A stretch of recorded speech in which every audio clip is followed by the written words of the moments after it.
فين القرية دي؟ ايه اللي فيها؟ ليه الحكومة مخبياها؟ وليه الناس بتختفي عندها؟ ومن هنا اخدت القرار، انتوا لازم اروح ان اللي حصل لكم ده غريب. كان العنوان انتوا شكل الناجي الوحيد من قرية الملاعين.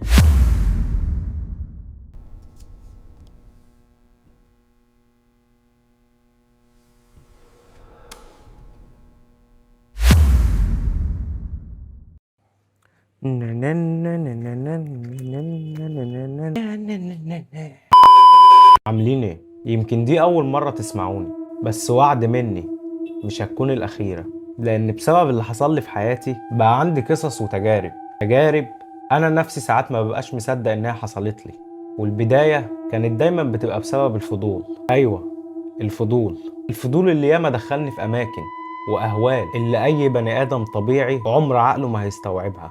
وكل حاجة ابتدت من القصة دي، القصة اللي حياتي كلها اتغيرت بعدها. وحسيت لأول مرة إن الدنيا دي فيها حاجات المفروض إننا ما نعرفهاش أو ما نفهمهاش، تفضل مجهولة بالنسبة لنا. ده هيكون الأفضل لينا. فحضر بقى كوباية الشاي بتاعك اللذيذة أو كوباية القهوة ويلا بينا نبدأ. الكلام ده كان من فترة كبيرة، وقتها كنت لسه شاب صغير، بخرج وبروح وباجي وبدرس، ومع الدراسة برضه كنت شغال، وحياتي كانت شبه أي حياة حد منكم. واللي ما كنتش أعرفه إن بعد كام يوم بس حياتي كلها هتتشقلب. في يوم كنت قاعد أنا وصحابي على القهوة، قاعدين بنهزر ونضحك ونلعب الكلام المعتاد يعني بين أي صحاب قاعدين مع بعض على القهوة، لحد ما واحد فينا طلع كده وقال لك طب إيه رأيكم كل واحد فينا يحكي لنا على أغرب موقف حصل له في حياته أو شافه في حياته. وفعلا ابتدى كل واحد يحكي اللي عنده. واحد بيقول شفت جثث، واحد بيقول حصل لي سحر، وواحد تاني بيحلف إنه شاف جن. أما أنا ما كانش عندي أي حكاية أقولها أصلا، كنت قاعد ساكت لحد ما سمعنا صوت من ورانا. كان في راجل عجوز قاعد لوحده ورانا، لابس جلابية سودة قديمة، وشكله كان غريب بطريقة مش مريحة. بص لينا وقال لنا انتوا فاكرين إن اللي حصل لكم ده غريب؟ انتوا شكلكم كده ما سمعتوش عن قرية الملاعين. ساعتها الترابيزة كلها سكتت، حتى صوت القهوة حوالينا. حاسس إن ما بقتش سامع حاجة، هدوء فظيع. الراجل قرب راسه شوية علينا وقال القرية دي الحكومة نفسها شالتها من على الخريطة، لأن أي حد بيدخلها ما بيرجعش. واحد من صحابنا ضحك وراح قايل له يا عم الحاج بلاش أفلام. الغريبة بقى إن الراجل ما ضحكش ولا ادى أي ردة فعل ولا حتى رمش، كمل كلامه عادي جدا. القرية دي بعد المنيا الرعب اللي فيها أكبر من إن حد يحكيه. أنا قطعت الراجل وهو لسه بيتكلم. طب إزاي ما حد سمع عنها يا حاج؟ بصلي وقال جملة لحد النهاردة كل ما افتكرها جسمي بيقشعر. الراجل قال عشان محدش رجع يحكي. ساعتها حسيت ان الراجل ده يا اما مجنون يا اما بيقول الحقيقة. فسألته وانت عرفت منين كل ده يا حاج؟ اول ما قلت الجملة دي وش الراجل اتغير جدا واتوتر وبقى بيبص حواليه بسرعة، وبعدين قال اصل مش مهم، المهم اني عرفته وخلاص. وقام مرة واحدة وقال لازم امشي. انا لازم امشي، الحاجة زمانها حضرت العشاء.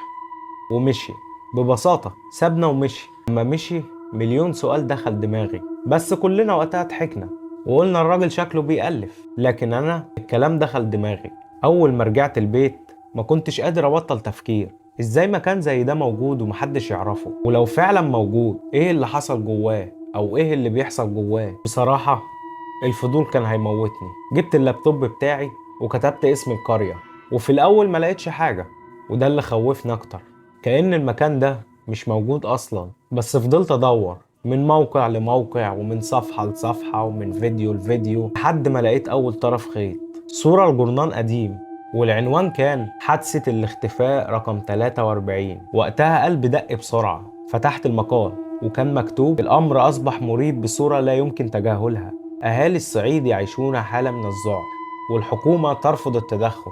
وبعد اختفاء 43 شخص يطالب الأهالي بغلق الطريق المؤدي إلى قرية الملاعين أو نجع غنام. وفي آخر المقال الصحفي كاتب سأذهب بنفس الأسبوع القادم وسأكتشف الحقيقة الكاملة.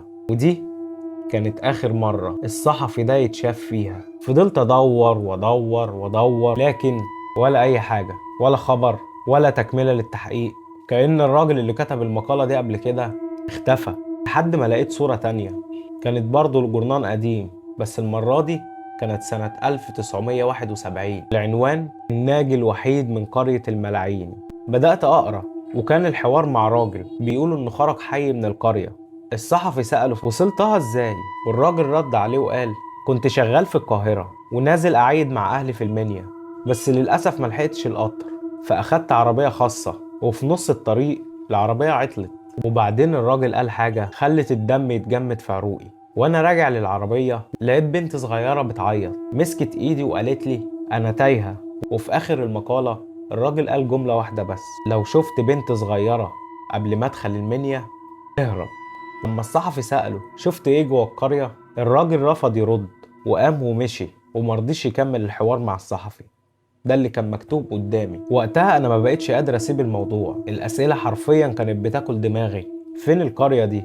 ايه اللي فيها؟ ليه الحكومه مخبياها؟ وليه الناس بتختفي عندها؟ ومن هنا اخدت القرار: لازم اروح بنفسي. صحيح، نسيت اعرفكم بنفسي. انا فؤاد عبده، صحفي متدرب، وكأن التحقيق ده جالي انا مخصوص عشان لو عملته فعلا ممكن يغير لي حياتي كلها. تاني يوم خدت اجازة وجهزت شنطتي، الكاميرا والكشاف وكل المعدات، وبدأت رحلتي. ما كانش عندي اي فكرة ان الرحلة دي هتكون اسوأ قرار خدته في حياتي، لان اول ليلة هناك انا شفت حاجة مش المفروض تكون موجودة اصلا. لو حابين اكمل وتعرفوا انا شفت ايه، اكتب لي تحت في التعليقات كمل. ولو الفيديو ده وصل ل 30 لايك بس هنكمل الرحلة وندخل القرية. بس صدقني انت مش مستعد للي جاي.